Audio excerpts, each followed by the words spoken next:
Assalamualaikum warahmatullahi wabarakatuh. Halo semuanya, perkenalkan nama saya April, kelas 4 dari SD Ciberem, Kecamatan Pangalengan. Dalam rangka mengikuti tantangan literasi Laksambedas Kabupaten Bandung 2024. Di bulan Januari ini saya akan mereview buku yang berjudul Bebek. Adapun teknik yang saya gunakan adalah teknik AI. Berikut hasil reviewnya.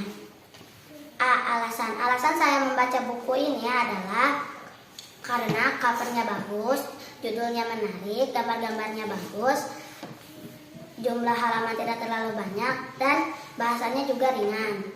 Isi cerita ini menceritakan tentang bebek. Bebek ini hewan yang jinak loh. Para manusia mengambil daging dan telur bebek untuk dikonsumsi karena enak. Hikmah setelah saya membaca buku ini adalah kita harus menjaga hewan dengan baik supaya tidak cepat mati.